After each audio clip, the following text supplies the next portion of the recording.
further such meetings later today. Mr. Philip Dunn. Speaker, could I echo yours and the Prime Minister's comments in respect of Sammy Woodhouse from these backbenches? Does my right honourable friend believe that today's announcement of the UK life sciences sector's significant investment to work alongside the NHS using genomics and AI to help diagnose major diseases early shows that world-class life sciences companies such as Agilent in my constituency will continue to invest in the UK to help the NHS improve patient outcomes post-Brexit? Well, the Prime Minister. Can I say to my honourable friend that this investment is indeed a significant one. £1 billion investment. It will deliver a state-of-the-art research and development facility in the UK. It will support 650 jobs. It's absolutely right that this does show the opportunities available to the UK post-Brexit. It also shows the advantage of our industrial strategy with AI right at the heart of that and recognising the importance of AI in the health sector in the future. This is a very significant investment. It will support jobs in the UK. It will support other employment in the UK and our economy in the future. Mr. Jeremy Corbyn. Thank you, Mr. Speaker, and I join yourself and the Prime Minister in welcoming Sammy Woodhouse to Parliament today, and it's a typical act of your generosity to refer to her in the gallery today so that others may be emboldened to deal with the horrors of the rape crisis that we face. Mr. Speaker, I'd also like to express our sympathies to the family of Luke Griffin from Merseyside, who was killed in Kabul last week alongside 5 fellow G4S workers who were Afghan nationals. Luke had previously served in the 16th Regiment of the Royal Artillery. Mr. Speaker, while we debate the critical issue of Brexit, we must not neglect the crisis facing millions of people across our country. Last week, I wrote to the Prime Minister about the scathing report of the UN Special Rapporteur on this government's brutal policies towards the poorest in Britain. As of now, I've received no reply from the Prime Minister. But when the Prime Minister read the report, what shocked her more? Was it the words the UN used, or was it the shocking reality of rising poverty in Britain? Prime Minister. I say to the right honourable gentleman, and we have been clear, as my right honourable friend, Secretary of State for Work and Pensions has been, that we don't agree with this report, because what we actually see... No, we don't agree with this report. What we actually see in our country today is absolute poverty at record lows, more people in work than ever before, youth unemployment almost halved, wages growing, and that's because of the balanced approach that we take to our economy, a Conservative government delivering for the British people. Mr. Speaker, it could be that she doesn't agree with it because it's an unpalatable truth that's in that report. Yes. The new Work and Pensions Secretary seems to have taken a lesson from her and created a hostile environment for those that are claiming benefits. Yes. One of the government's policies that's causing the greatest anxiety and poverty is universal credit. Absolutely. The UN rapporteur, Professor Alston, said it was fast falling into universal discredit. Yeah. When will the Prime Minister demonstrate some of her professed concern about burning injustices and halt the rollout of universal credit? Prime Minister. Can I say to the right honourable gentleman, we've exchanged on this issue of universal credit before. Universal credit... The Shadow Foreign Secretary from a sedentary position says we've not done anything about it. What we have done, as we have been rolling out universal credit, is making changes as we have gone through those changes. But actually, I'm afraid that what we saw was a Labour Party that wouldn't support the changes we were making to universal credit. So we've listened and we've made changes. It's time, actually, that the Labour Party recognise that the universal credit is ensuring that we see more people in work in this country, that we see absolute poverty at record lows.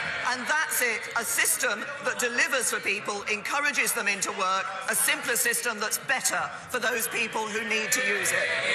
Jeremy Corbyn. Speaker, she might just care to cast her eyes over the report from the Trussell Trust. And I quote, "If the 5-week wait isn't reduced, the only way to stop even more people being forced into food banks this winter will be to pause all new claims to universal credit." The UN also called for the 5-week wait to be scrapped. In the coming weeks, universal credit is being rolled out in Anglesey, Blackpool, Milton Keynes, parts of Liverpool, parts of London and Glasgow. People risk being left with no money at Christmas. That's right. If the Prime Minister won't halt... Yes, If the Prime Minister won't halt the rollout of universal credit, will she at least immediately end the 5-week wait? exactly. Prime Minister. Can I say to the right honourable gentleman that he doesn't quite seem to understand how the system actually operates? No one has to wait for money if they need it. We've made advances.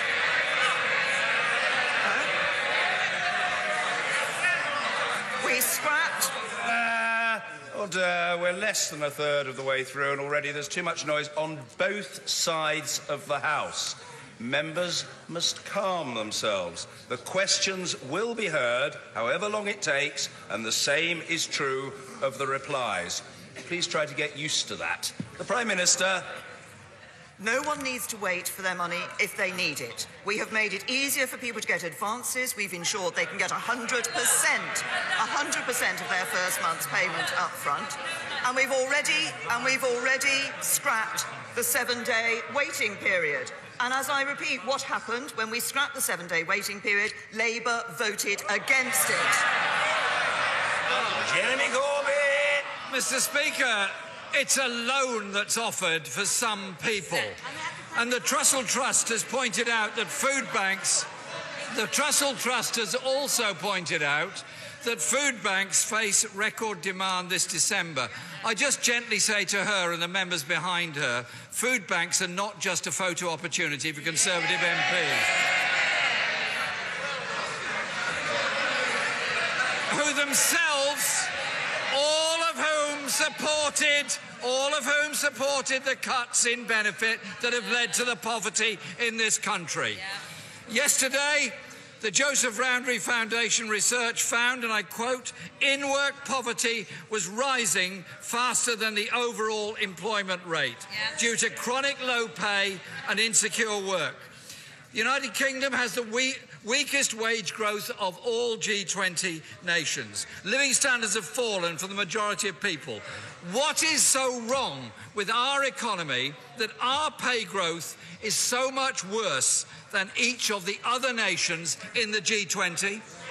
Prime Minister. Right honourable gentleman, that we now see wages growing faster than they have for nearly a decade. We see employment at record levels. But what the right honourable gentleman wants to do, he talks about scrapping universal credit. What he wants to do is to go back to square one. That means going back to a system that left 1.4 million people spending most of a decade trapped on benefits. It left people paying an effective tax rate of 90%, and it cost every household an extra £3,000 a year. As ever with Labour, it was ordinary working people who paid the price. Mr. Speaker, the chief economist of the Bank of England describes the last decade as a lost decade for wages. And, well, the Prime Minister might laugh at this. It's the reality of people's lives. It's the reality. Order. I appeal to members making too much noise to stop doing so. And I say very gently to the junior minister on the back bench, who is making far too much noise, but is ordinarily a good-natured and genial chap. I'm referring to the honourable gentleman, the member for Hexham. You can do, Mr. Opperman, you can do, order. You can do so much better. Try to be a well-behaved citizen today. Well, possibly like some others, but there are quite a lot of badly behaved people. Try to set a better example, Mr. Opperman. You're a Minister of the Crown. Jeremy Corbyn. Thank you, Mr. Speaker. 2 years ago, a United Nations committee found this government's policies towards disabled people represented a grave and systematic violation of their rights. Does the Prime Minister think that situation has improved in the past 2 years? Prime Minister. I say to the right honourable gentleman, first of all, in answer to the latter point that he's made, is this government that has a key commitment in relation to helping disabled people get into the workplace. There are too many disabled people who have felt that they have not been able to do what they want to do, of actually getting into the workplace, earning an income for themselves and their families, and it's this government that is helping. And the former Secretary of State for Work and Pensions, through the arrangements that she put in place to ensure the disability confident arrangements that she put in place are doing exactly that. But he started off his comments by referencing the last decade. Yes, the last decade have meant that difficult decisions have had to be taken. But why did those difficult decisions have to be taken? They were taken because of the Labour Party's mismanagement of the economy. Remember the letter from the Right Honourable Member for Birmingham Hodge Hill. Under Labour, there is no money left. Mr. Speaker, when I hear a Prime Minister talking about difficult decisions, what always happens afterwards in these contexts is the poorest lose out in our society. 4.3 million disabled people are now in poverty. 50,000 were hit by appalling cuts to the Employment Support Allowance benefit alone last year. This government labelled disabled people scroungers. It called those unable to work skivers. It created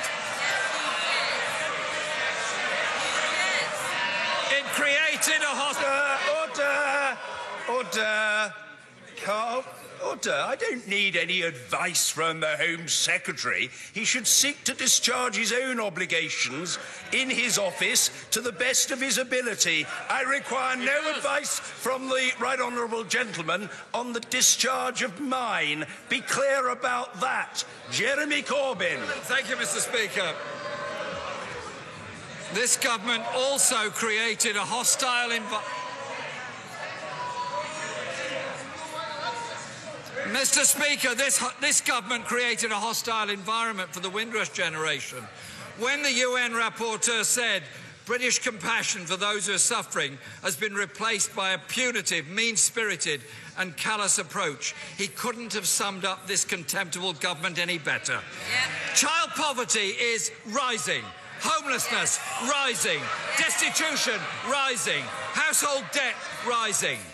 When will the Prime Minister turn her warm words into action, end the benefit freeze, repeal the bedroom tax, scrap the two-child cap and halt the rollout of universal credit? Prime Minister! The Right Honourable Gentleman referred to the poorest losing out. I'll tell him when the poorest lose out. It's when a Labour government comes in.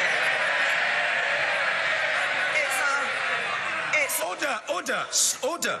The finger-pointing and yelling and braying must stop. I understand that passions are running highly, but on both sides of the House, we need to have some sense of decorum. The Prime Minister. It's when a Labour government comes in. What this government has done, we've introduced the national living wage. Conservatives, not Labour. We've taken millions of people out of paying tax altogether. Conservatives, not Labour. Under this government, 3.3 million jobs have been created. Every Labour government leaves office with unemployment higher than when it went into office. So what do we see under this government? Our economy is growing, employment is rising, investment is up.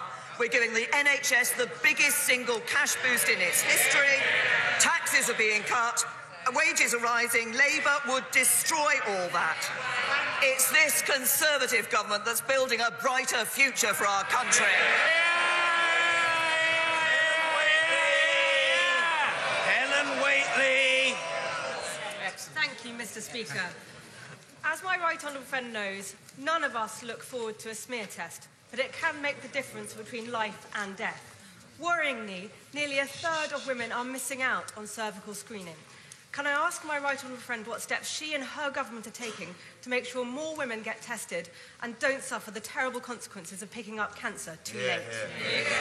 Well, can I Prime say, Minister. my friend, I'm grateful to her for raising what is an important point, and we do recognise that we need to do more to encourage women to undertake cervical screening tests. In October, we announced a package of measures which will be rolled out across the country, which has the aim of seeing 3/4 of all cancers detected at an early stage by 2028. And this will see radical overhaul of the screening programmes, and it'll be made more accessible and easier to use. But I just want to give this very simple message, and I'm able to do this standing at this dispatch box. Smear tests are not nice. All those of us who have had smear tests recognise they're not nice. But they are important. If you want to see cancer detected early, have your smear test. A few minutes of discomfort could be saving your life. Ian Blackford. Thank you, Mr. Speaker, and can I thank you for your remarks of welcome to Sammy Woodhouse, a very brave woman who has done the right thing in waiving her anonymity. We must all call out crimes of sexual violence. Those responsible must be held to account. Mr. Speaker, we were promised strong and stable. What we have is a government in crisis. A government that has lost 2 Brexit secretaries, a Home Secretary, a Foreign Secretary, a Work and Pension Secretary. A government that has suffered from 3 consecutive defeats in just 2 hours. The first government to do so, Mr. Speaker, in 40 years. And now a government found to be in contempt of Parliament. Is it time that the Prime Minister took responsibility? A responsibility for concealing the facts on her Brexit deal from members in this House and the public. Will she take responsibility? Prime Minister. He's absolutely wrong about that. We have not concealed the facts on the Brexit deal from members of this House. What he will see is that the legal position that was set out on Monday in the 34-page document, together with the statement made and the answers to questions given by the Attorney-General on Monday, very clearly set out the legal position. Ian Blackford. Mr. Speaker, that is an incredibly disappointing response from the Prime Minister. The facts have had to be dragged out of this government by Parliament. Mr. Speaker, this morning we have seen the detail of the legal advice. We have seen the facts that the government tried to hide. Mr. Speaker, this government is giving Northern Ireland permanent membership of the single market and the customs union. The legal advice is clear. It states, despite statements in the protocol that is not intended to be permanent, in international law, the protocol would endure indefinitely. Since the Prime Minister returned from Brussels with her deal, the Prime Minister has been misleading the House, inadvertently or otherwise. The Prime Minister must explain...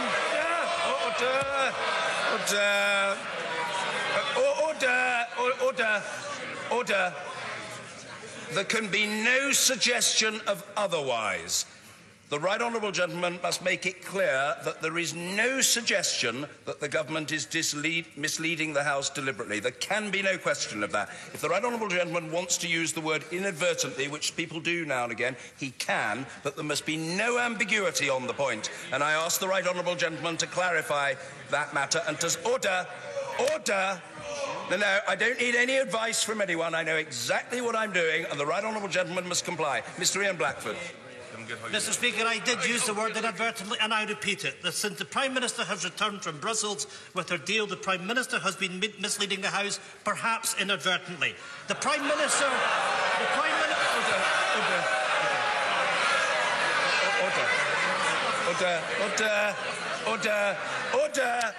Order. I always want the right honourable gentleman to be heard fully, and he will be. but there can be no imputation of dishonour, and the insertion of the word perhaps suggests the right honourable gentleman wants to keep his options open. The option of imputing dishonour does not exist. That word must now be removed. Please rephrase, continue and complete. Briefly, Mr. Ian Blackford. Mr. Speaker, I say again inadvertently. Mr. Speaker, the Prime Minister must explain. The Prime Minister must explain why she continues to deny Scotland the rights and opportunities that her deal offers to other parts of the United Kingdom. Minister. I say to the right honourable gentleman that I think what he will see, if he makes a careful analysis of the statement that the Attorney-General made and his answer to questions on Monday, and of the legal position that was set out by the government, in many ways unprecedented, that the government actually published such a 34-page document, he will see that the advice that he is holding in his left hand has no difference from the statement that was given. Indeed, I might take the personal challenge from the right honourable gentleman. I have myself said on the floor of this House that there is indeed no unilateral right to pull out of the backstop. What I have also said is it is not the intention of either party that the backstop should A, be used in the first place, or should B, if it is used, should be anything other than temporary. And he finishes off by saying once again that he wants to look to what Scotland should have from the deal. We are leaving the European Union as the whole United Kingdom. We will negotiate as the whole United Kingdom. For the interests of Scotland, remaining in the internal market of the United Kingdom is the most important economic interest. And for the interest of Scotland coming out of the common fisheries policy, which is in our deal and our policy and not his. Gordon Henderson. Mr. Speaker, my local authority, Swale Borough Council, is being asked to find land for thousands more homes, and my constituents in Sittingbourne and Sheppey are not happy. Over the past 20 years, we've seen large-scale housing developments that have transformed our area. We feel we've already accepted more than our fair share of new housing. So will my right honourable friend, the Prime Minister, urge her ministers to take steps to reduce the housing targets being imposed on Swale? Prime Minister. Can I say to my honourable friend, I absolutely recognise the concern that he raises and the fact that often people are concerned when they see proposals for new development in their areas. But we do need to build the homes that the country needs so that everyone can afford a decent, safe place to call their own, and we need to help more people onto the housing ladder. There are young people today who worry that they will not be able to get onto the housing ladder, and I'm sure my honourable friend shares my determination to ensure that they are able to do so. And I'm pleased to say that in the last year, we've delivered over 222,000 new homes, the highest level we've seen in all but one of the last 31 years. But I'm sure that my right honourable friend, the Communities Secretary, would be happy to meet with my honourable friend to discuss his local issue further. Stuart Hosey. Mr. Speaker, every single Brexit scenario this government have modelled shows GDP growth to fall. And to fall further when the impact of ending freedom of movement is factored in. This Prime Minister continues to pretend ending free movement is a good thing. It is a bad thing. So let me ask her, why is she prepared to take from our children and grandchildren the ability to travel freely throughout Europe? And why is she doing it in a way which is economically illiterate? Prime Minister. What the analysis actually shows is that outside of the European Union, the best deal available in relation to our economy, which delivers on leaving the European Union, is the deal that is on the table, is the deal that I've negotiated with the European Union. When people voted to leave the European Union, one of the issues they voted on was bringing an end to free movement once and for all, and that is what this government will deliver. Alex Chalk. In its November survey, local homelessness charity P3 recorded that there were 2 rough sleepers in Cheltenham. 2 too many, of course, but a dramatic reduction on the previous year. Does my right honourable friend agree that this shows the value of social impact bonds which provide vital one-on-one support to people with complex needs? And will she support and congratulate the vital work of charities CCP and P3 who make such a difference to vulnerable people in our country? Prime Minister. Can I say to my honourable friend that he raises a very important issue, and yet we are all concerned about the question of rough sleepers. But as he says, it's about finding the solutions and the ways through that is important. And I'd like to commend him for the excellent work he's been doing and campaigning on these issues on homelessness, rough sleeping and social impact bonds. And I'd like to congratulate P3 and CCP in Cheltenham. I think the rough sleeping social impact bond, which is designed to support individuals who've spent a long time within the homelessness system and to reduce rough sleeping in the long term by helping them to access the support and services they need, is a very important step forward. And I congratulate